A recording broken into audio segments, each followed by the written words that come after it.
Hello everyone, मैं doctor Motilal. यह मेरा दूसरा वीडियो है।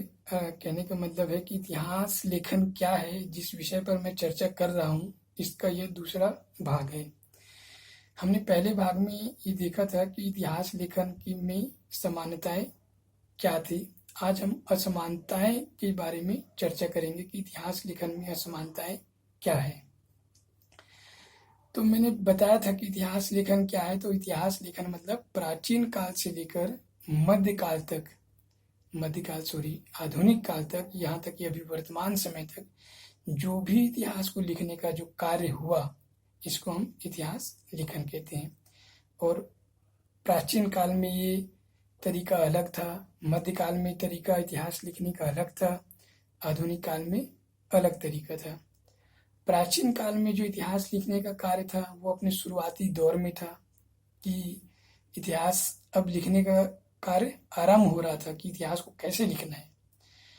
मध्यकाल में आते हैं तो उसमें एक मैच्योरिटी आती है, मतलब डेवलपमेंट हो गया होता है। जो पहले इतिहास लिखा जा रहा था उससे एक गुना और विकास हो गया होता है कि अब इतिहास को और बेहतर तरीके से कैसे लिखा जाए। और जब हम आधुनिक काल में जाते हैं तो इसमें पूरी तरीके से परिपूर्ण हो गया होता है कि अब हम इतिहास को इस तरीके से हमें लिखना चाहिए। जैसे छोटा सा एग्जाम्पल, जब हम मध्य प्राचीन प्राचीन काल में रहते हैं तो जो इतिहास लिखने का जो कार्य हो रहा था उसमें वो लोग जब टेक्स्ट में अगर कोई बात लिखा तो उसको फुटनोट नहीं देते थे।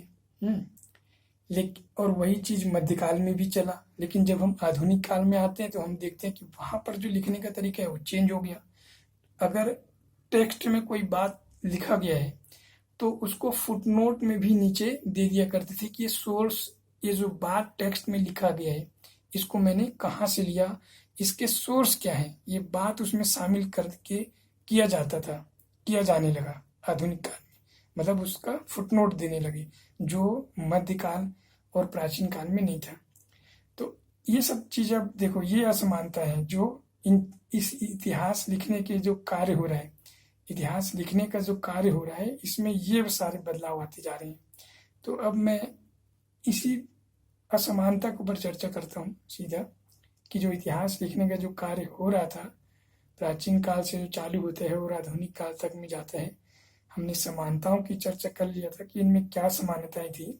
आज मैं असमानताओं के ऊपर चर्चा करने जा रहा हूँ कि जो इतिहास लिखने का जो कार्य हो रहा था प्राचीन काल में, जो असमानताएं थी वो क्या थी, मध्यकाल में वो असमानताएं क्या थी, आधुनिक काल में क्या थी, मैं इसके ऊपर शुरू करता हूँ। प्राचीन काल में जब हम आते हैं तो हम ये देखते हैं कि यहाँ पर जो विद्वान थे, जो लेखक थे, या जो इतिहास को लिखने का जो कार्य कर रहे थे, हम क्या देखते हैं कि इनका जो 3 चीजें, असमानताओं में 3 बातों को ध्यान रखना। पहला, तीनों काल के जो विद्वान थे, इन तीनों काल के जो विद्वान थे, पहली असमानता थी तीनों काल के विद्वानों की कि इनका जो क्षेत्र था कि किन विषयों पर और किनके लिए इतिहास लिखना है, ये स्पष्ट था। असमानता में पहली बात क्या है कि तीनों काल के विद्वान दिमाग में या उनकी ये समझ रही है कि उनको किस विषय पर लिखना है। तो उनका एक एरिया तय था कि किस एरिया पर और किसके लिए इतिहास लिखना है, ये उनके लिए बिल्कुल फिक्स था, तय था, उनको समझ थी। जैसे दूसरा असमानताओं में दूसरा पॉइंट था उनके सोर्स। प्राचीन काल में जो थे वो किन सोर्स को ध्यान में रखते थे, मतलब वो इतिहास को जो लिख रहे थे, लिखने का जो कार्य कर रहे थे, उन्होंने सोर्स क्या लिया। मध्यकाल में आते हैं तो उन्होंने सोर्स क्या लिया, और इसी तरीके से जब हम आधुनिक काल में आते हैं तो उन्होंने इतिहास लिखने के लिए किस सोर्सेस को लिया। तो असमानताओं में मैंने अभी 2 बातें बताया, प्राचीन काल, मध्यकाल, आधुनिक काल, तीनों काल में जो इतिहास लिखने का कार्य हो रहा था उन तीनों में असमानता थी असमानता मतलब असमानता में 3 पॉइंट शामिल है। पहला, तीनों काल के विद्वानों ने किस विषय पर लिखा और उनके जो इतिहास लेखन का जो कार्य हो रहा था उसमें कौन लोग शामिल थे। दूसरा मैंने चर्चा किया, क्या सोर्सेस को लिया उन्होंने, किस सोर्स को उन्होंने अपने इतिहास लेखन का आधार बनाया, किस सोर्स के आधार पर उन्होंने अपने इतिहास को लिखा। और तीसरा बात है दृष्टिकोण, जिसको हिंदी में कई तरीके से इसको बोल देते हैं। जैसे हिंदी और अंग्रेजी में अगर मैं बोलूँ तो परंपरा, जिसको अंग्रेजी में बोल देते हैं ट्रेडिशन। इसी तरीके से इसके जो अप्रोच है यानी दृष्टिकोण, फिर ट्रेंड, ऐसे तमाम बातें आते हैं। अभी मैं इसके ऊपर और आगे भी चर्चा करूंगा तो इससे आपको समझ आ जाएगा। तो मतलब ये 3 चीजें हैं जो हमें इतिहास लेखन में असमानता में 3 पॉइंट हैं। पहला, किसके ऊपर और किस विषय पर था जो इतिहासकार लिख रहे थे। दूसरा, उन्होंने सोर्स क्या अपनाया। और तीसरा, इनकी परंपरा क्या रही या इनकी सोच क्या रही या वो ट्रेंड क्या रही। एक ही बात है, मतलब कि जब वो लिख रहे थे तो इनकी दृष्टिकोण क्या थी या इनकी समझ क्या थी या वो कौन सी परंपरा या कौन से रूल रेगुलेशन को ध्यान में रखते हुए लिख रहे थे, है ना। ये तीसरी बात है। तो तीनों बातें असमानताओं में शामिल है। अब हम तीनों की चर्चा करेंगे कि तीनों पॉइंट प्राचीन काल के लेखकों ने किस तरीके से अपना रहे थे, मध्यकाल के लेख को किस तरीके से अपना रहे थे और आधुनिक काल के लेखक किस तरीके से अपना रहे थे। अगर हम प्राचीन काल में जाते हैं तो प्राचीन काल में हम ये देखते हैं कि उस समय जो लेखक थे, इतिहासकार थे या विद्वान थे, जो भी इतिहास को लिखने का कार्य कर रहे थे, हम क्या देखते हैं कि इन विद्वानों का इतिहास का जो क्षेत्र था, जिस विषयों पर इतिहास को लिखना था उनको, उनका विषय था पूरी तरीके से युद्ध पर आधारित था। बहुत रेयर केस है कि किसी और मुद्दे के ऊपर उनके इतिहास को लिखा जा रहे थे। उस काल में जो भी राजा महाराजा हुआ करते थे, उन्हीं राजाओं के ऊपर उनका युद्धों का संपूर्ण ये ही इतिहास हुआ करता था। मतलब मेरे कहने का मतलब है कि प्राचीन काल में अगर किसी लेखक, प्राचीन काल के किसी लेखक की अगर आप किताब को आज अगर पढ़ते हैं तो उसका किताब में उसका जो लेखन का जो एरिया है कि वो इतिहास किस विषय पर लिख रहा है, तो आपको स्पष्ट हो जाएगा कि वो जो इतिहास लिख रहा था वो राजा महाराजा के पक्ष में लिख रहा था। वो उन युद्धों को हारने या जीतने का इतिहास लिख रहा था जिसके लिए वो राजा और महाराजा लड़ रहे थे। अब रही बात इनके सोर्स का, इस सोर्स क्या ले रहे थे भाई उस काल में जब ये इतिहास को लिख रहे थे, तो हम ये देखते हैं कि इनके जो सोर्स थे वो जब वो राजा महाराजा लड़ाई करने जाते, जो किंग्स होते थे लड़ाई करने जाते, युद्ध करने जाते थे, तो एक तो प्रत्यक्षदर्शी जो साक्षात वो देख रहे वहां पर युद्ध को, तो एक तो वो सोर्स हो गया उनका कि ये इनके सोर्स हुआ करते थे कि वहां जो भी देखा उसका ब्यौरा अपने इतिहास को लिखते समय उसको ध्यान में रखते हुए उस बातों को लिखते थे। एक तो इनका ये सोर्स था। दूसरा इनका सोर्स था जो उस काल के जो लोग राजा थे, ये लोग, इन लोगों के जो भी गवर्नमेंट रिकॉर्डेड डॉक्यूमेंट्स होते थे, गवर्नमेंट मतलब उन्हीं राजाओं के सरकारी जो रिकॉर्ड्स होते थे उसको उन्होंने अपनाया। इस तरीके से मतलब इनके ये सारे तमाम सोर्स हुआ करते थे।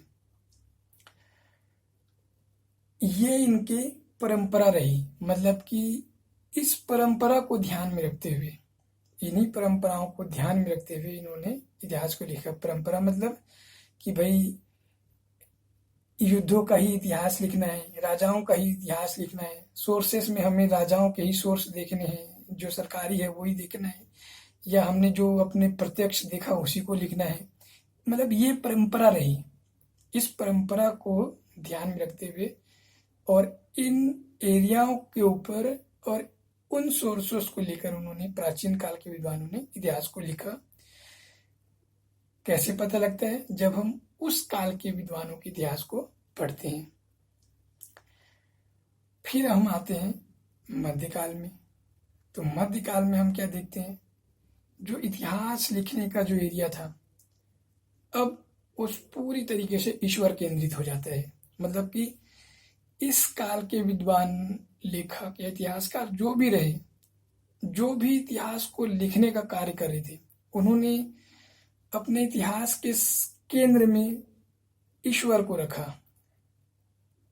समझे? मैं फिर समझाता हूँ।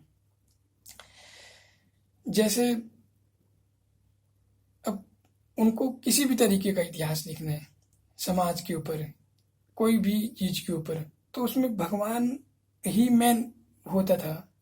मतलब जैसे कहने का मतलब है, अगर किसी की मौत हो रहा है, जन्म हो रहा है, या कोई घटना घट रही है, या प्रकृति में कोई घटना घट रही है, ऐसे तमाम चीज़ों के ऊपर, कोई भी चीज़ के ऊपर अगर वो इतिहास लिख रहे थे, तो उस सब घटना का जिम्मेदार वो ईश्वर के ऊपर डालते थे। मतलब कि ईश्वर के द्वारा ही वो सारी घटनाएं हो रही है, ऐसी उनकी सोच थी, और उसी सोच के अकॉर्डिंग अपने इतिहास को वो डाल रहे थे। और उनके जो सोर्स हुआ करते थे, सेम वही चीज़ जो आंखों देखा घटना है, या अगर वो मुस्लिम मुस्लिम है, कहने का मतलब है कि जो अरब इस्लाम जो इतिहास लेखन का कार्य हुआ, उसमें कुरान या हदीस, उनके जो ग्रंथ हो, उनको सोर्स के रूप में इस्तेमाल में लाए। या जो ईसाई लोग, यूरोपियन लोग जो इतिहास को लिख रहे थे उस पीरियड में, उन्होंने जो बाइबिल है उसको सोर्स का प्रमुख ग्रंथ माना। उसको सोर्स के रूप में माना, उसको प्रमुख सोर्स माना अपने इतिहास को लिखन के कार्य को। तो इस तरीके से हम ये देखते हैं कि इस काल में, अर्थात मध्यकाल में, जो इतिहास लिखने का जो कार्य हो रहा था, वो इतिहास लिखने का जो कार्य हो रहा था, उस कार्य में उनका जो एरिया था वो पूरी तरीके से ईश्वर केंद्रित था। कोई भी इतिहास लिखा जा रहा है, उसके केंद्र में ईश्वर ही होता था। ईश्वर को नकारा नहीं जा सकता था, ईश्वर की अवहेलना नहीं की जा सकती थी। अभी जब मैं आधुनिक काल में बताऊंगा ना, तो आपको ये अच्छे से क्लियर हो जाएगा कि ईश्वर केंद्रित क्या है। समझो अभी आगे। और जो उनके सोर्स हुआ करते थे, बाइबिल या हदीस, कुरान, इस तरीके से सोर्स हुआ करते थे। इसके अलावा भी बहुत सारे सोर्स थे, लेकिन मुख्य रूप से इन सोर्सेस को ज़्यादा अहमियत दिया जाता था। ये इनकी परंपरा रही। इसी परंपरा से ये लोग लिख रहे थे, मतलब कि ईश्वर केंद्रित हो, कुरान, हदीस सोर्स, बाइबिल सोर्स, इस तरीके के सोर्स को अपना के लिख रहे थे। तो ये परंपरा रही उनकी। इस तरीके से वो लोग इस परंपरा को देखकर, वो इस परंपरा के तहत वो लोग इतिहास को लिख रहे थे। अब हम आधुनिक काल में आते हैं। जब आधुनिक काल में आते तो यहाँ पर इतिहास लिखने का जो पैटर्न था या तरीका था, ये बिल्कुल बदल गया, अपने विकास के अंतिम चरण में आ गया। यहाँ पर जो तरीका था, इधर इन्होंने बोला, पहली बात तो ये बोला कि भाई जो हम इतिहास लिख रहे हैं ना यहाँ पर आधुनिक काल में, ये एक साइंटिफिक इतिहास है, वैज्ञानिक इतिहास है। वैज्ञानिक इतिहास मतलब बिल्कुल तथ्यों पर आधारित है। हम कुछ भी, कहने का मतलब है, बिल्कुल हम जो इतिहास लिख रहे हैं उस सत्य को दिखा रहे हैं, इसमें झूठ नहीं है कोई चीज़। इस तरीके से उन्होंने करने का कार्य किया।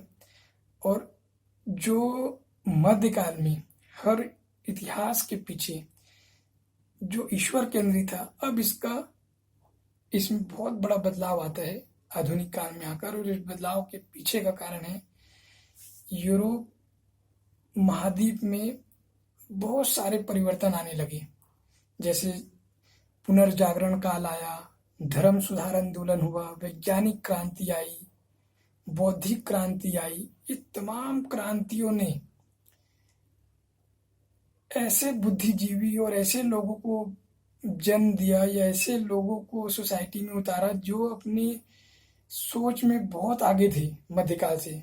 और इस काल के लोगों ने हर चीज में जो अपने इतिहास लिखने का जो बात करी, इसमें मानवता को केंद्र बनाया।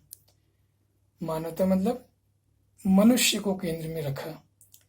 तो हम क्या देख रहे हैं? प्राचीन काल में देखते हैं राजा महाराजा थे केंद्र में। मध्यकाल में क्या देखते हैं? भगवान था केंद्र में।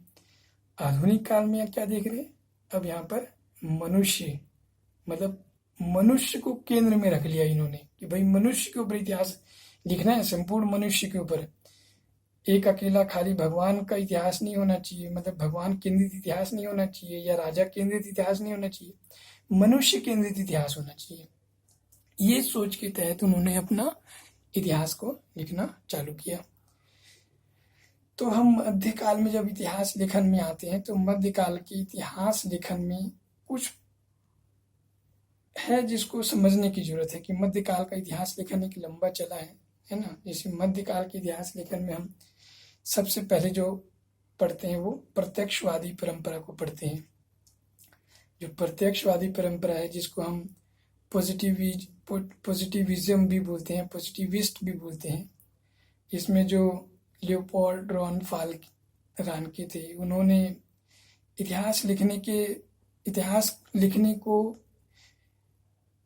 मध्यकाल में जो लिख रहे थे और आधुनिक काल में जो लिख रहे थे उससे बिल्कुल अलग तरीके से लिखने के लिए उन्होंने मतलब एक तरीका दिया या सिस्टम दिया या दृष्टिकोण कहें। उनका एक दृष्टिकोण था कि भाई हमें एक अभी आज के इतिहास को बेहतर लिखने के लिए क्या नए तरीकों को ध्यान में रखना चाहिए, किन नए तरीकों को अपनाना चाहिए जो इतिहास अपने आधुनिक फॉर्म में आ जाए और इसी फॉर्म में इसको आगे लिखा जाए। तो सबसे पहला चीज मैं यहाँ पर भी पहली बात ये बता दूं, जिस तरीके से प्राचीन काल जो था राजा महाराजा का इतिहास था और युद्ध पर केंद्रित था, सेम इसी तरीके से मध्यकाल जो आता है वो ईश्वर केंद्रित था। और जो बाइबिल या हदीस कुरान ये सब इनके सोर्स हुआ करते थे। सेम इसी तरीके से जब हम आधुनिक काल में आते हैं तो इनका जो इतिहास लेखन का जो केंद्र था मुख्य रूप से आधुनिक काल का पॉजिटिविस्ट जो इतिहास लिख रहे थे। आधुनिक काल में जो पॉजिटिविस्ट थे उनका जो इतिहास लिखने का जो एरिया था, उन्होंने अपना जो एरिया था वो राजनीति को अपना केंद्र में रखा। मतलब उनका जो भी इतिहास लेखन का कार्य हो रहा था उसमें राजनीति ही मेन था। राजनीति से मतलब है राजनीतिक क्षेत्रों पर वो इतिहास को लिख रहे थे। जैसे राष्ट्रवाद, मतलब नेशनलिज्म, राज्य, है ना, ये था मतलब उनका जो इतिहास लिखने का जो विषय था या एरिया था, उन्होंने अपने उस एरिया या उस विषय में राजनीति को शामिल किया। और यहाँ पर एक और नया बदलाव हम यहाँ पर ये भी देखते हैं कि पीछे मध्यकाल या एंशिएंट टाइम में जो इतिहास लिख रहे थे वो लोग अपने जो इतिहास लिखते थे उसमें जैसे टेक्स्ट में कोई चीज़ लिखा तो उसको फुट नोट में कोट नहीं करते थे, कोटेशन नहीं देते थे कि भाई फुट नोट में मतलब जो हमने टेक्स्ट में लिखा है वो सोर्स, वो बात कहाँ से लिया है, ये बात को नहीं लिखते थे। तो आधुनिक काल में आते तो ये भी बात इतिहास लिखने में शामिल हो जाता है। पहला चीज़ क्या बोलता है कि हमारा जो इतिहास है वो साइंटिफिक है, वैज्ञानिक है, सत्य को हम प्रकट कर रहे हैं। और बदलाव क्या आ रहा है, जो टेक्स्ट है उस टेक्स्ट में जो भी बात लिखा जा रहा है उसका नीचे फुटनोट में बताया जा रहा है कि ये इतिहास को कहाँ से, इस बात को कहाँ से लिखा गया है। इनका जो एरिया था वो राजनीति था, राष्ट्रवाद, राज्य, इस तरीके के विषयों पर ये केंद्रित था। इनका इतिहास लिखने का जो कार्य था वो, और इनके जो सोर्स हुए थे प्योर लिखित सोर्स को उन्होंने इसके लिए प्रमुख माना। जो लिखित रूप में उपलब्ध थे और गवर्नमेंट का जो सोर्स हुआ करता था उसको उन्होंने बोला कि ये सोर्स है जिसके आधार पर इतिहास को लिखा जा सकता है और इसी सोर्स के आधार पर लिखने पर ही हम बोल सकते हैं कि हमारा जो इतिहास है वो साइंटिफिक है, वैज्ञानिक इतिहास है, अर्थात जो सत्य को प्रकट कर रहा है। हम जो लिख रहे हैं वो सत्य है, जो इस बात को उन्होंने प्रमुखता से बल देकर कहा। ये था इनका। जब हम इसी तरीके से प्रत्यक्षवादी परंपरा के बाद जब अगला चलते हैं तो हम अनाल स्कूल में आते हैं। अनाल स्कूल भी एक परंपरा रही है इतिहास लिखने का कि भाई इतिहास को इस तरीके से लिखना है हमें। तो इन्होंने क्या किया कि इन्होंने अनाल स्कूल से मतलब है कि अनाल एक परंपरा, फ्रांस में एक परंपरा चली कि इस स्कूल के तहत जो भी लेखक हुआ करते थे उनका दृष्टिकोण क्या था कि हमें इतिहास को कैसे लिखना है। तो इन्होंने जो इतिहास लिखा इसमें क्या बोला कि अभी जो प्रत्यक्षवादी परंपरा थी, इन्होंने इतिहास लिखने के जो विषय थे राजनीति को माना।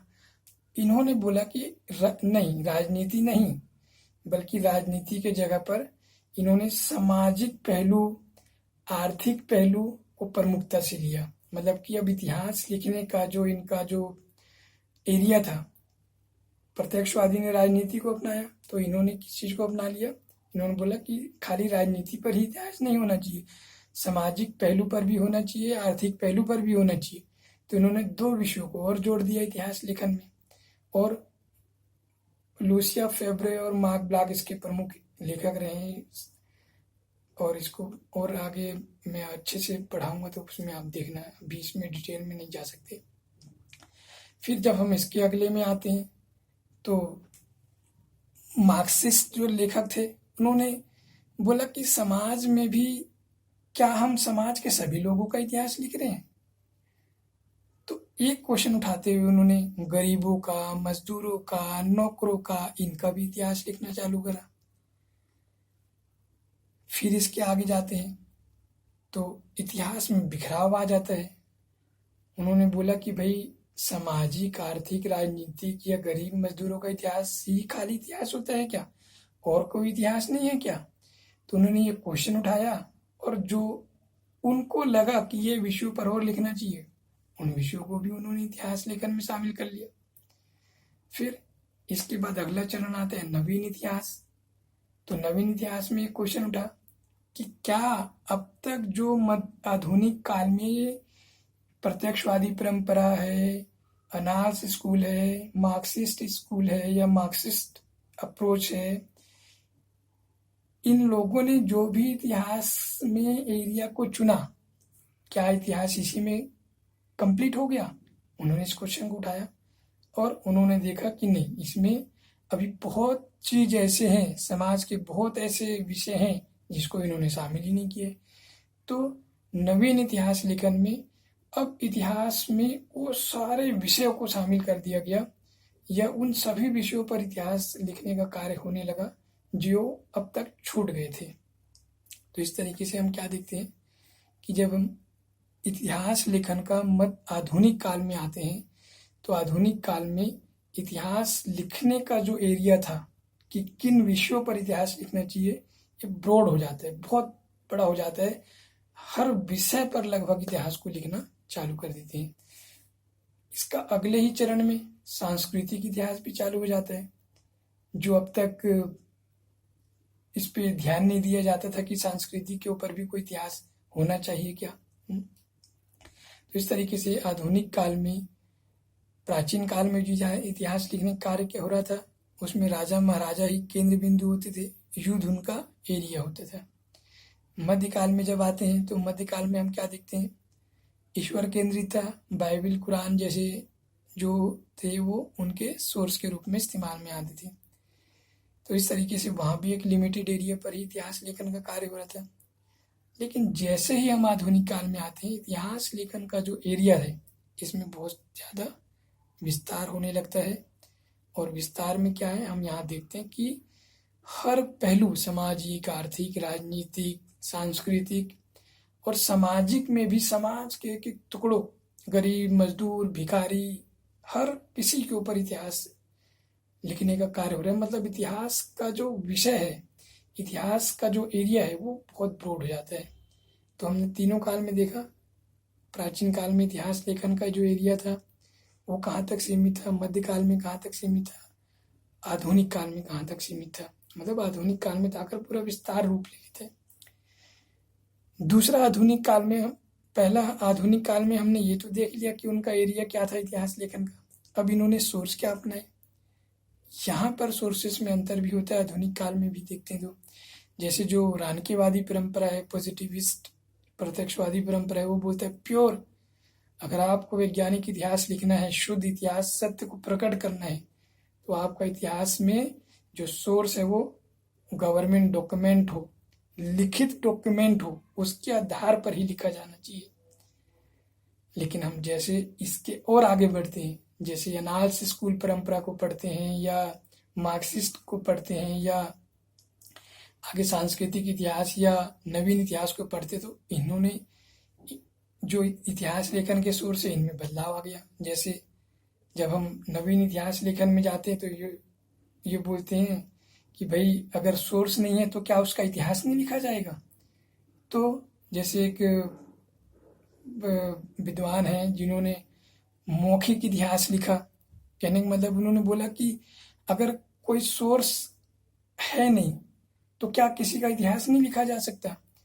तो उन्होंने ऐसे लोगों का इतिहास लिखा जिसके ऊपर सोर्स उपलब्ध ही नहीं था, और उसके लिए उन्होंने क्या करा, मौखिक मुँह ज़बानी सोर्स का सहारा लिया। मतलब लोगों से खुद संपर्क किया, पूछा, और उसी पूछने के आधार पर, मतलब जो वो चर्चा होती थी उसी चर्चा के आधार पर वो लोग उसको लिखने का कार्य करते थे, इतिहास को लिखने का कार्य करते थे।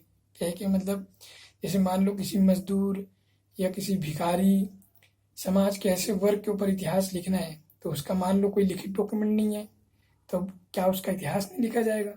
तो उन्होंने इसी क्वेश्चन को उठाया और वो लोग उस भिखारी और मजदूर से मिले और जाके पूछा उनसे, और उस पूछने का जो काम, पूछने पर जो जवाब मिला वो सोर्स के रूप में उन्होंने उसको सोर्स माना और उसी पर उन्होंने इतिहास को लिख दिया। तो इस तरीके से हम ये सब चीज़ को पाते हैं कि जो इतिहास लेखन का जो कार्य हो रहा था शुरू से लास्ट तक, मैंने आपको इसमें अच्छे से बताने का कोशिश किया। और रही बात इसमें जो एक चीज़ कि भाई तीसरा पॉइंट, असमानता में जो तीसरा पॉइंट था, ट्रेडिशन, अप्रोच, ट्रेंड, यानी परंपरा, दृष्टिकोण या प्रवृत्ति, तो ये इसलिए है क्योंकि जब कोई भी विद्वान कोई सोर्स को देखकर इतिहास लिखता है ना, तो सोर्स अपने आप में कोई चीज़ नहीं बताता कि आपको क्या लिखना है। जैसे एग्जाम्पल में अगर आप गांधी के सविनय अवज्ञा आंदोलन या 1922 के जो आंदोलन है,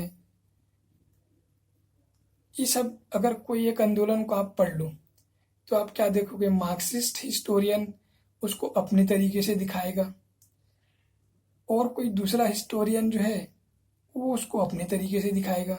मतलब गांधी के उसी सोर्स को पढ़ने के बाद एक बोलेगा गांधी ने जो आंदोलन चलाया वो सही था, और जो आंदोलन को चंपारण में जो चोरा चोरी में जो घटना हुई उसको रोकने के बाद जो रोका गया तो उसके लिए वो गांधी को सही ठहराएंगे। अब वो उसी सोर्स को तो पढ़ के लिख रहे हैं इतिहास,